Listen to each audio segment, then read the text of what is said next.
है तो बड़ी बड़ी मेहरबानी शुक्रिया जिन्हें वेल्फ सोसाइटी बनाई है। जमशेद और खालिद और ये सब दोस्त वगैरह अपना तसव्वुर शाह साहब इन्होंने पहले भी मेरे नाल रबता किया। एजाज ने इन्होंने सारे दोस्तों ने वाटर प्लांट पहले भी मैं दिता सी हतिया तो अगों जड़ा जड़ा इन्होंने सब का शुक्रिया। इन्होंने वेल्फ सोसाइटी भी बनाई है सब ने, वेल्फ सोसाइटी का भी शुक्रिया।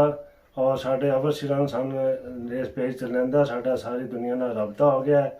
सानू बड़ी खुशी हुई है जिन्होंने 3 सालों में मुलाकात नहीं हुई तो असी ये वास्ते 1 लाख रुपया मैं अतिया करना, 1 लाख रुपया अरशद मनीर करता है, 50,000 फूल जोबी करता है, जोबी घुमन फ्रांस तो अगों भी असी मराले की खिदमत करा। नाल एक होर छोटा जिहा ऐलान करना चाहना कि रोमानिया मस्जिद विच लंघ दियाली विच ओहदे वास्ते एक वाटर प्लांट जिहड़ा वो भी असी हत्या करने आ, मैं ते अरशद मनीर दोवें ते साडी तरफों सब दोस्तों इस वास्ते जिहड़ा वो खुशी होवे दी वैलकम।